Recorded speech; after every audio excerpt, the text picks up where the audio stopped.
Sige, hayaan muna natin na manalo yung Raptor. Kung mananalo siya. Dapat nasa mataas na lugar tayo eh.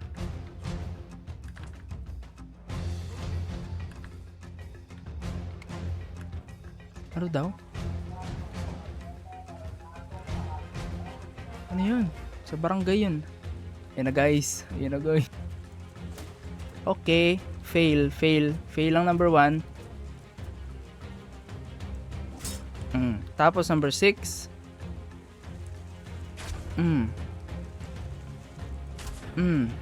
Okay, success. May isa pang raptor doon oh. Tapos alis na tayo. Akit ulit. Oh my god. Yun yung isa oh. Maghahanap siya ng aakyatan niya. Diyos ko. Takbo.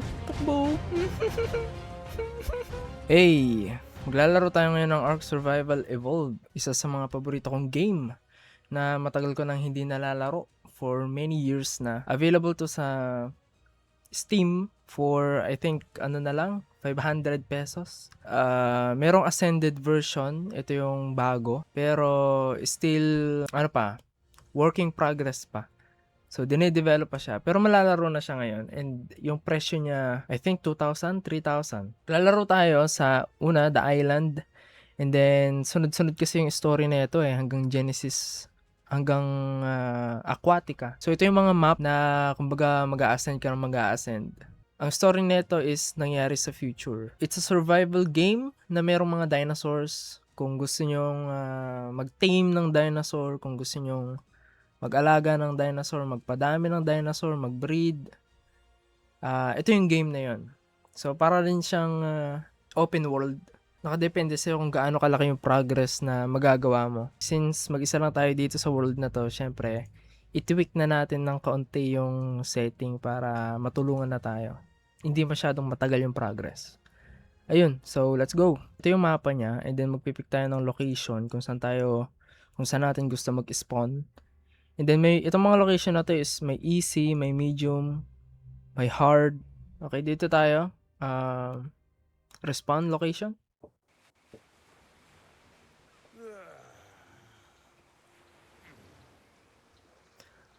Okay, unfortunately sa swamp nga tayo dinala. Okay, tignan mo ngayon pa lang mamamatay na tayo.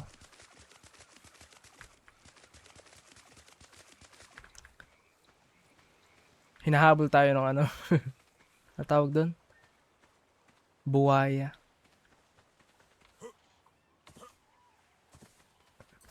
So ito yung survivor ko na dinilit. Pero naglaro kasi ako ng couple of hours. So ayan. Ito na lang din ulit yung ginamit ko. So gagawin mo dito, pwede ka mag-pick up ng stones and then pick up tayo ng grass, mga bush. May makukuha tayong berries. Tingin-tingin lang tayo, baka mamaya may papatay sa atin. And then kuha din tayo ng wood.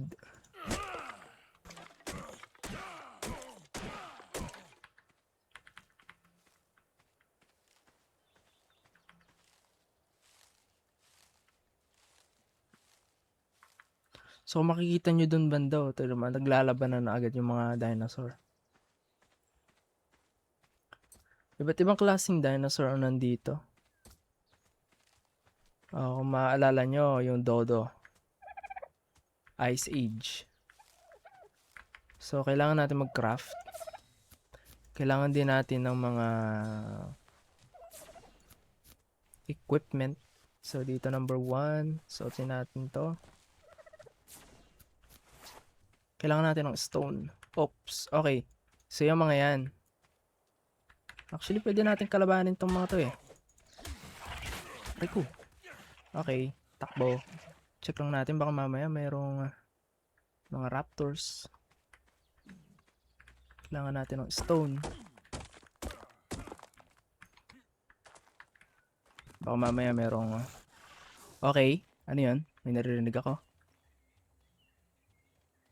Dilophosaur, ayun no. Wait ka lang. Kailangan natin ng wood.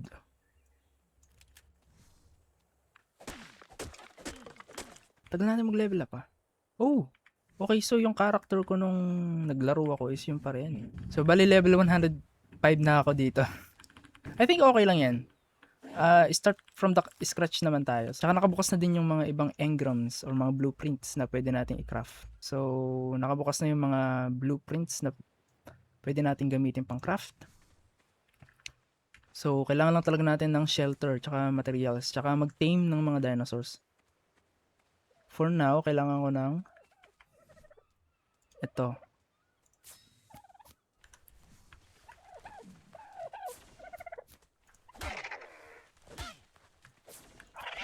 Sorry.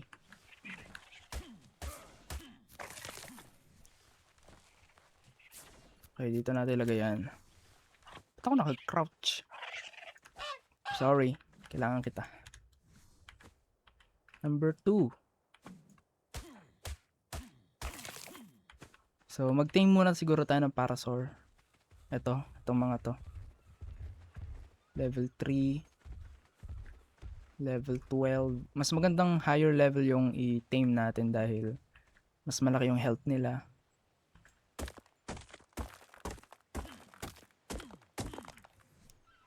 So, kailangan ko na ito. Kailangan ko na naman ng wood. Kaya pala ang bilis ko kako. Kasi, yung character natin pwede nating i-upgrade. Yung stamina, yung health, yung movement speed. Yung mga yan. Itong mga attributes dito. So, ayun. Level up na pala. Level 105 na pala tayo.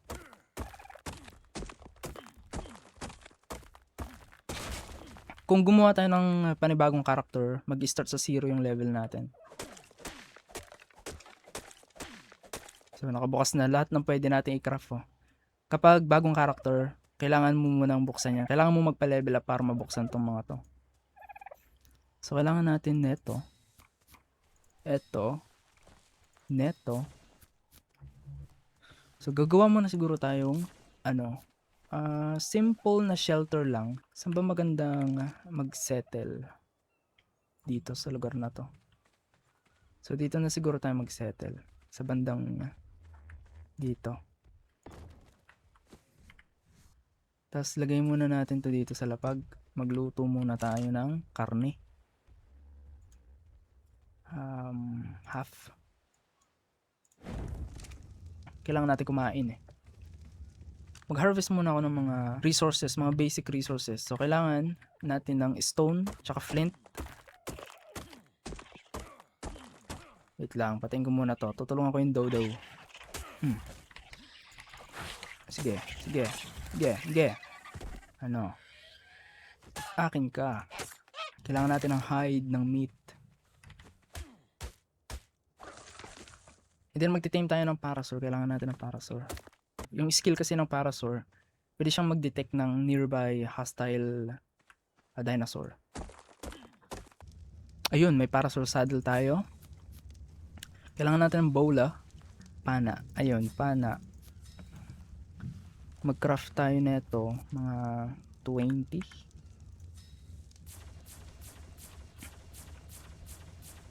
Lagyan natin to dito muna. Ito, importante to.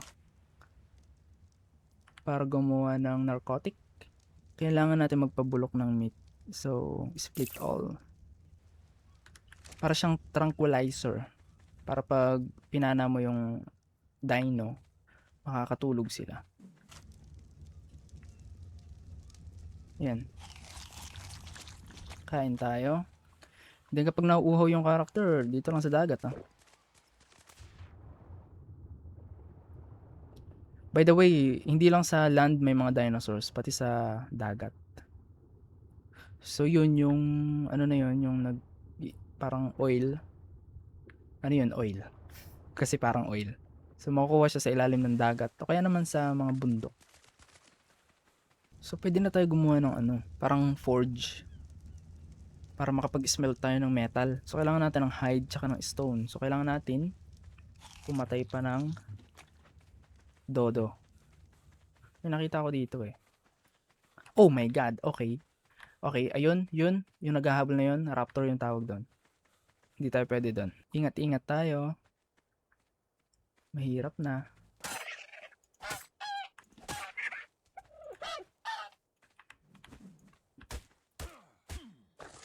napipindot ko yung number 4, pagkain.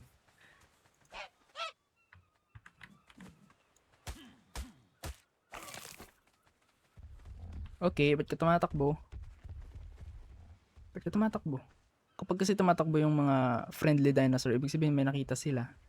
Kaya naman may naghahabol. Kailangan pa natin itong mga to. Tapos, kailangan natin ito eh. So, kailangan natin ng spoiled meat. Wala pa bang spoiled meat? Tagal may spoil ng meat. Mga berries pwede rin natin kainin. Pero, itong dalawa na to, itong stemberry tsaka yung narcoberry, hindi sila nakakain. Dahil pag kinain mo to, makakatulog ka. Ito nga yung ano natin, narcotic. Tapos ito naman, magugutom ka naman. The reason kung bakit ang dami ko nakukuha, hindi ganyan yung normal Kasi nga, nag-tweak ako konti sa setting para mabilis. Nakikita ko yung raptor ayun So, may pana na tayo, dalawa, I think. So, isa dito, number 5, tsaka number 6. Ang number 5, yung normal na arrow. Tapos, yung number 6, gagawin nating trunk arrow or tranquilizer arrow, ganun. Siguro magandang itim parasaur kasi yun Yun yung pwede siyang pang harvest ng berry, tapos pwede siyang gawing alarm. Ito to, iguanodon ata ang tawag dito. Iguanodon. Wow. Ano naman to? Ang skill naman yan is gumagawa ng seeds. Wait lang, make sure na meron tayo. Okay, meron tayong spoiled meat. Spoiled meat. Pwede tayo mag-craft ng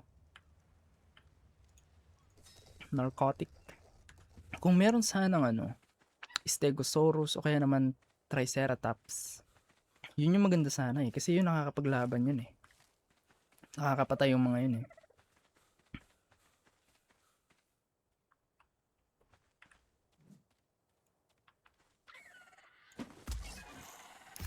nice.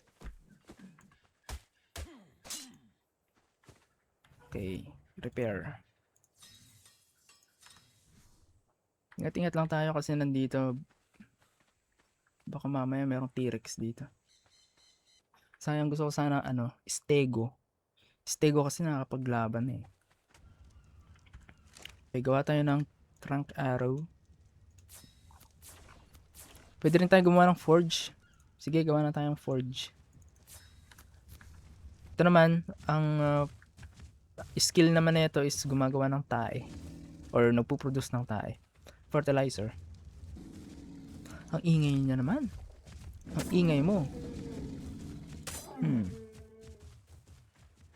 Okay, meron tayong trunk arrow. Dito natin ilalagay sa number 6. Tapos may bola na tayo. Number 7. Asan yung level 12 kanina? Ito, may dalawa dito. Tignan natin kung anong level. Ikaw yung level 3. Ikaw 26. Wow. Okay, so ibobola muna natin siya and then number 8. Wait lang, ay number 6 pala. Charge muna natin. Siguro naman mga 3 bala lang. Number 6. Sa ulo ang tama. Pshuk. Pshuk. Ayan. 2 bala lang pala.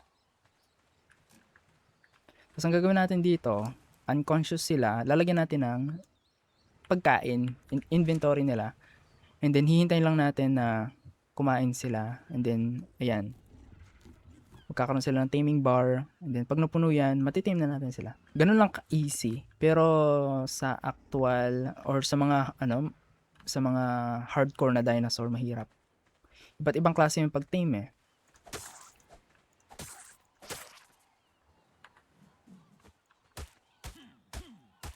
Ayan, malapit na. Tinaasan ko din kasi yung multiplier ng taming para hindi rin ganun katagal. Ayan, tapos pwede yung pangalanan natin para 1. Okay. Tapos pwede natin lagyan ng saddle. May ginawa tayong saddle kanina, ito. Then, ayan, itsura niya. Kung makikita nyo, ano nakalagay, following Judes. Ibig sabihin, sumusunod siya sa akin. So, yung T, follow me. Specific lang yan, kaya may arrow. Follow me. Ikaw, i-follow mo ako. Yung Y, wag mo ako i-follow. Specific yon. Kailangan nakatutok yung dinosaur. O nakatutok ka sa dinosaur yung cursor. Pag naman general, lahat ng mga dinosaur na tiname mo, in general, is gusto mong mag-follow sa'yo, pipindutin mo is U. Hindi, yung J. Ayan, kahit di ka nakatutok, lahat yan ng nakasurround sa'yo, i-follow ka. Kapag naman ayaw mo nang magpa-follow, U. Pwede nating sakyan to eh. Ayan o. Left click para sa attack. Right click naman, sinesense niya yung environment kung meron bang mga hostile dinosaur. Pero ito hindi siya nakakapag-harvest syempre ng carcass dahil hindi naman siya carnivorous. So pwede ko siyang iwanan lang dito tapos iset ko siya sa alarm. Asan na yun? Ayan, pwedeng passive flee. Ibig sabihin kapag may umataking dinosaur, mag-flee sila o tatakbo. Pwede namang passive. Passive lang, hayaan lang nila na mamatay sila. Tulad niyan. Pag sinet ko to sa attack my target, aatakihin niya yung kung sino man yung umatake sa akin. Pwede i-tame natin yung raptor. So, set ko to sa alarm, behavior, alert settings, enable turret mode. Ayan.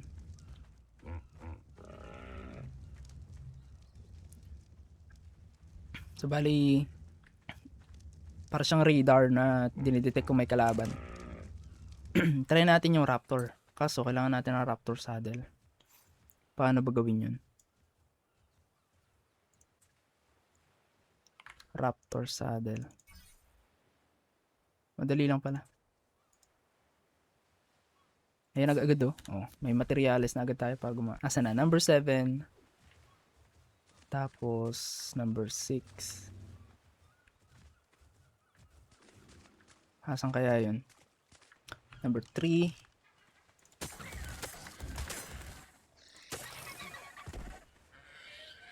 Asan yung raptor? Maganda yun. Pag may raptor, syempre, sasakyan natin tapos papatayin natin yung mga... Meron dito ang raptor kanina. Uy, may nakikita akong stego. Yun na lang ata i-tame natin eh. Kaso baka mamaya madali tayo ng raptor. Ayun yung raptor, nakita ko na. Make sure na safe ang surrounding natin. Ayan na siya.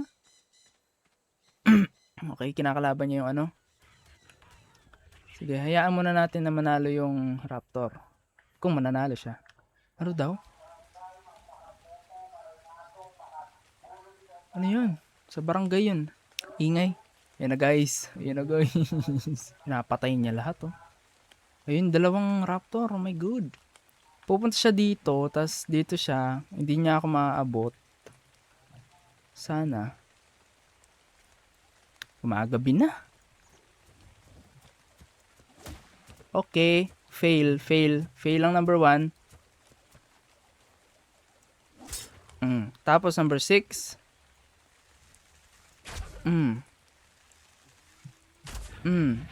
Okay, success. Safe ang paligid. Wait lang, may karne ba tayo? Okay, meron. Baba, bilis. May isa pang raptor doon tas alis na tayo. Akit ulit. Dito tayo maghintay. Anong level to? Hindi ko nakita. Ayan. Level 17. Okay na. Female. Oh my god. Ayan yung isa.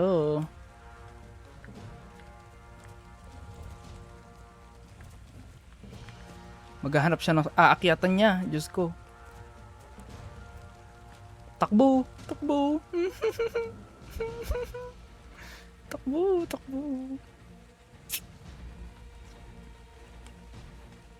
Kaya sa dagat. Hinahabol niya pa ata tayo. Ayun ayun siya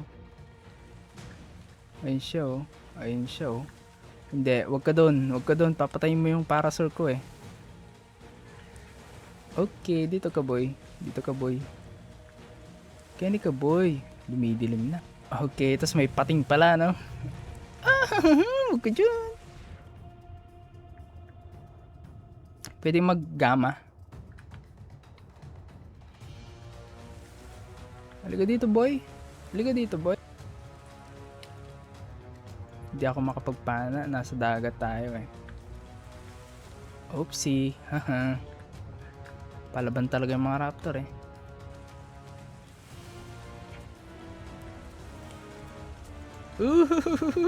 Level 13.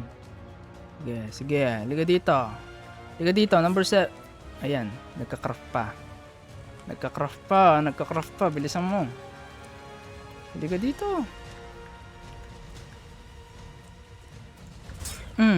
Number 6. Oopsie. Okay. Pangalawang raptor. Oh, yan. Yan sa'yo. Pumatay ka pa talaga ng isda. Yan, okay na siya. Lagyan natin ng saddle.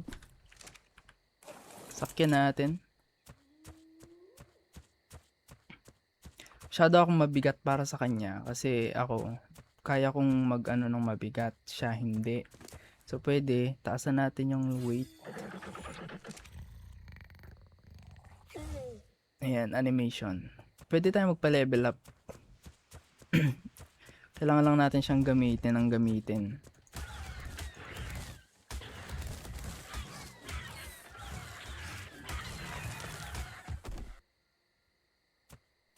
Kaya niya tumalon.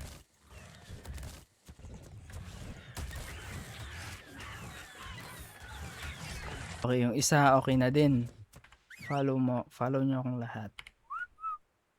Tapos let's go.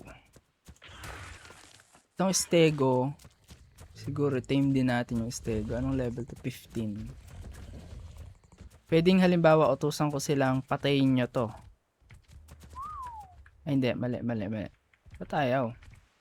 Ayun.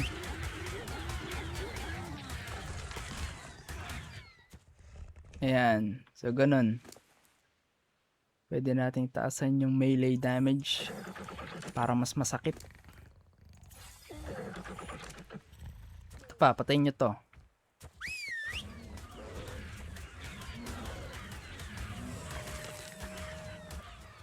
Pwede rin iset ko sila sa aggressive.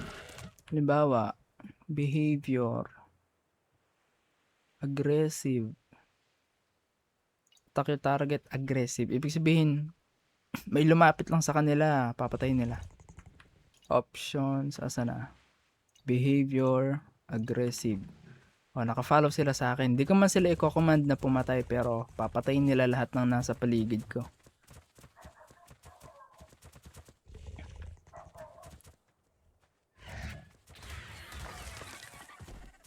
Yan, ganun.